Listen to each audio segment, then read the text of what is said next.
जय मां जय रमानाथ। अमृतम खंड 1 प्रेरणा नंबर 78। सगुण निर्गुण साकार निराकार एक ज परम तत्वना पासा छे। साधकनी ઝંખના પ્રમાણે પ્રતીતિ થાય છે। આમાં એક સ્ટેજ તો સીધું જ આપણું કપાઈ ગયું।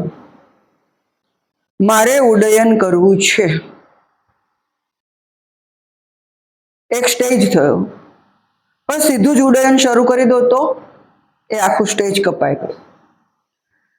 એટલા આગળ નીકળી ગયા। પહેલા સ્ટેજની અંદર આપણે લોઅર કેજી કરવાની જરૂરિયાત નહીં, હાયર કેજી કરવાની જરૂરિયાત નહીં, ફર્સ્ટમાં આવી ગયા।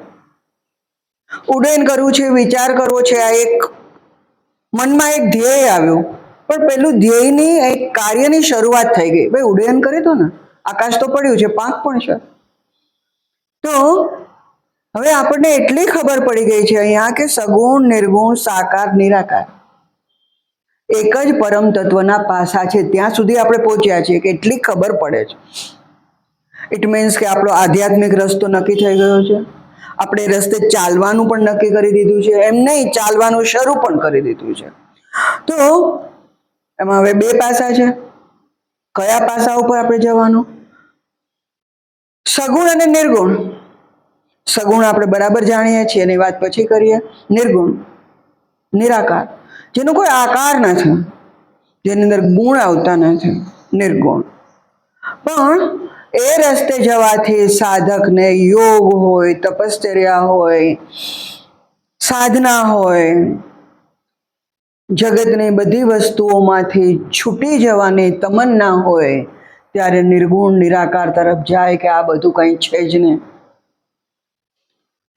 મારે જે પામવાનું છે એ અલગ જ છે, હું એ નથી, કોઈ નથી।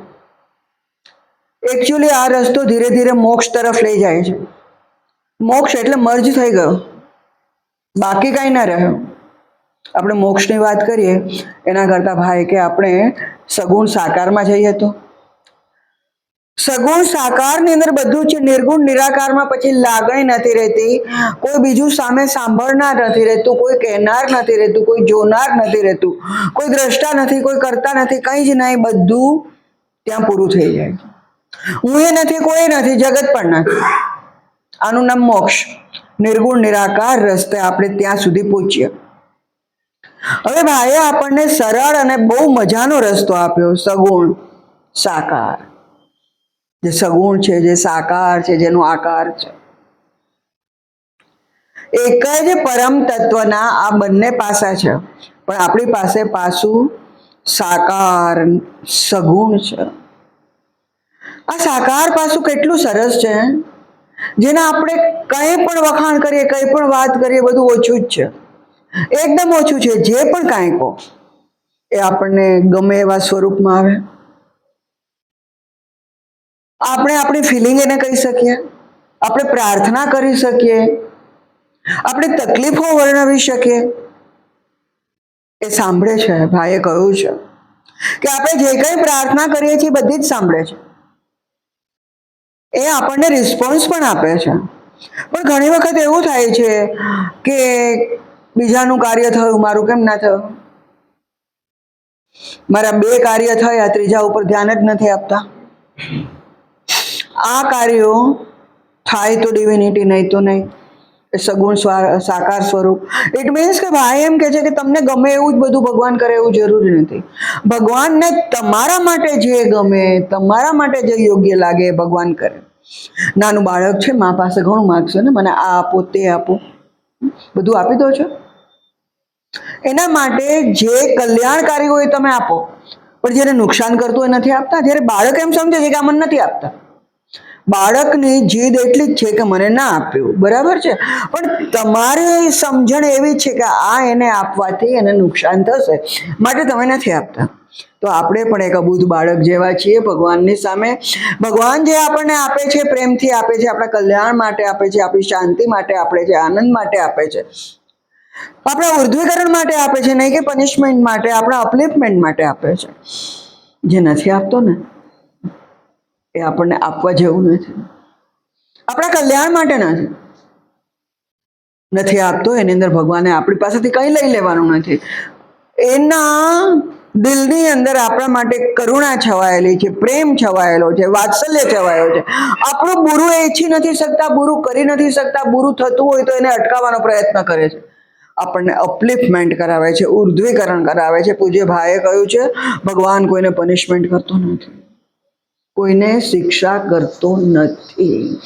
આપણે બધા જો ભાઈ પાસે ના આવ્યા હોય ને તો કઈ ને કઈ ભૂલ થાય ને એટલે દોષમાં આવી ગયા. હવે શું કરવું? એ દોષનું નિરાકરણ કરો. કોઈને પૂછો, કોઈ બ્રાહ્મણને બોલાવો, કોઈ સાધુ સંતને બોલાવો, શું થયું, અમારે કેમ આમ થઈ ગયું, તો એનું નિરાકરણ શું? ભાઈ એમાં પડવાની જ વાત નથી કરતા. ભાઈ એમ કે છે ભગવાન કોઈને પનિશમેન્ટ કરતો નથી. ભૂલોના પણ રસ્તા છે. જ્યાંથી ભૂલ કરી ત્યાંથી તમે તમારા દિલને કહો કે નહીં, મેં આ ભૂલ કરી. ન્યુટ્રલી નક્કી કરો. ખોટું છાવરવાનું નહીં કે ના હું તો ભૂલ ના કરું, એ આણે આમ કર્યું બાકી મેં નથી કર્યું, એ બીજા પર ટોપલો ઢોળવાની આ બધી વાતો છે ને આપણે કાઢી અને ન્યુટ્રલી આપણે આપણી જાતને જજ કરવાની કે આ મારાથી ભૂલ થઈ. ઓકે, એ ભૂલને કબૂલ કરી લીધી. એ ભૂલને કબૂલ કરી ત્યાર પછી કોની પાસે કરવી છે? ભગવાન પાસે ને. કોઈની સામે તો નથી કરવી. તો ભગવાન સામે ભૂલ કબૂલ કરી લીધી પછી એ ભૂલ ન થાય એના માટે કોન્શિયસ રહીને આગળ વધવાનું.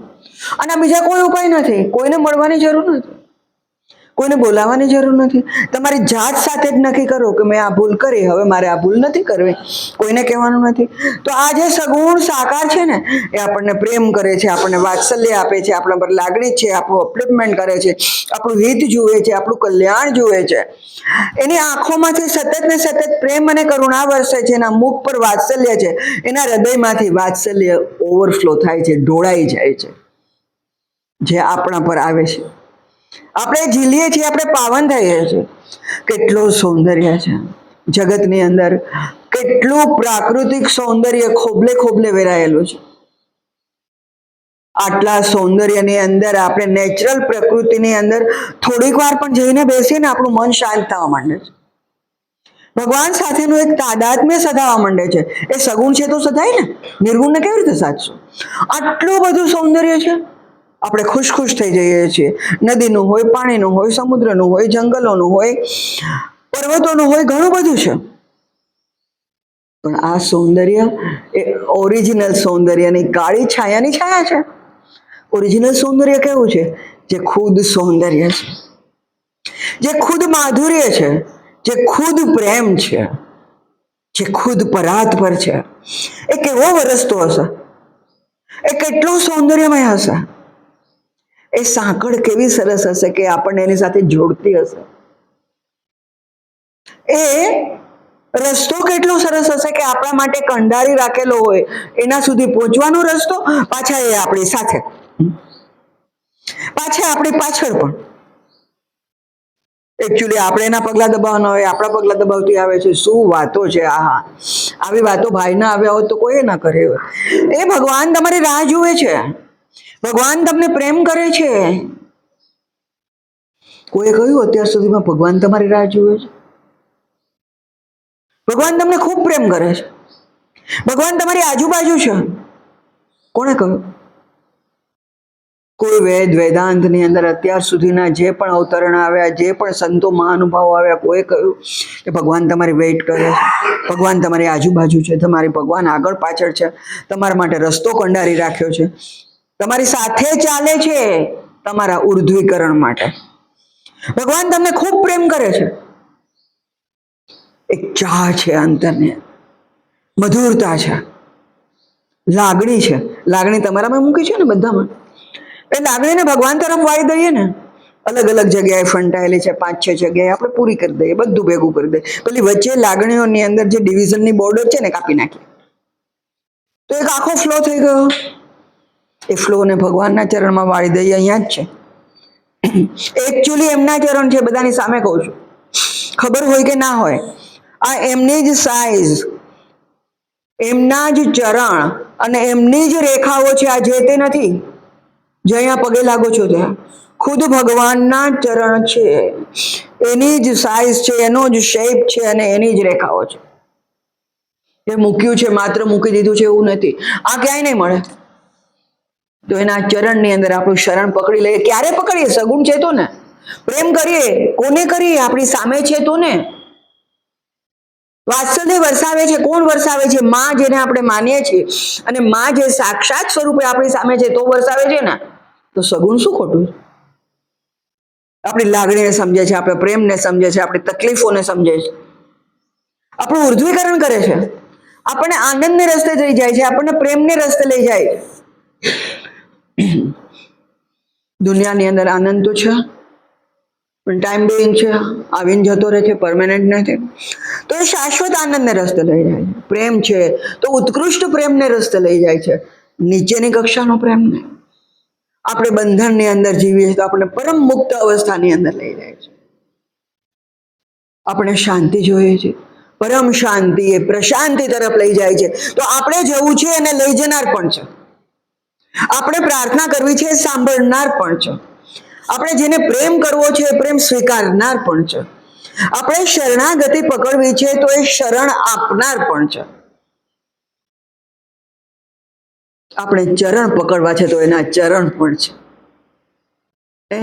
આ સગુણ, આ આપણી માં, આ આપણા ભાઈ, આ આપણા જગદંબા, પરાંબા, રમાંબા, જે આપણું સર્વસ્વ છે,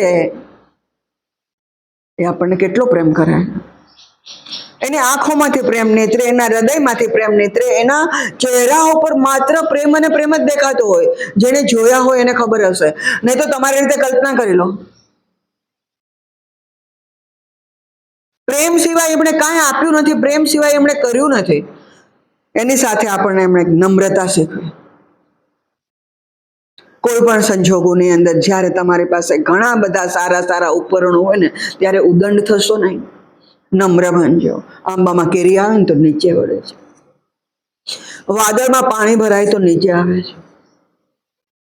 આપણી પાસે જ્યારે બધી સગવડો આવે ને ત્યારે ઉદંડ નહીં, આપણે નરમ બનવાનું, નીચે વળવાનું, આપણી જરૂરિયાતનું રાખીને બીજાને વિતરણ કરવું.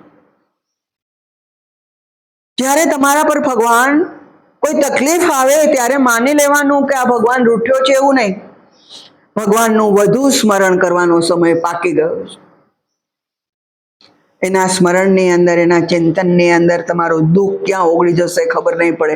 અને ધીરે ધીરે આ દ્વંદ્વોની અંદરથી ઉપર ઉઠી જશો ને તો બધું ચિન્મય લાગશે, બધું પ્રેમમય લાગશે, બધું શાંતિમય લાગશે, બધું મુક્તિમય લાગશે, બધું આનંદમય લાગશે, અને અનંતને સ્પર્શવાનો સમય આવશે.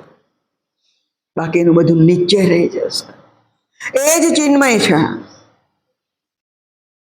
એ જ લિક્વિડાઇઝ છે, એ જ વરાળ છે, એ જ પાણી છે, એ જ બરફ છે. વરાળ ઠંડી થાય તો પાણી થાય છે, પાણી ઠંડુ થાય તો બરફ થાય છે, આકાર આવે છે. જો ભગવાન જગતની અંદર આવી વસ્તુ મૂકી શકે તો કોઈ પણ રીતે, કોઈ પણ સ્વરૂપે ભગવાન સમક્ષ ન આવી શકે? આટલા બધા ઉદાહરણો આપણી પાસે છે. આપણે એક ભેગા થઈને બધા અહીંયા થઈ છે ને, રમાનાથ ભગવાનનો જય જયકાર બોલાવે, બસ જય જયકાર બોલાવી દો. જય હો, જય હો, જય હો, જય માં, જય રમાનાથ.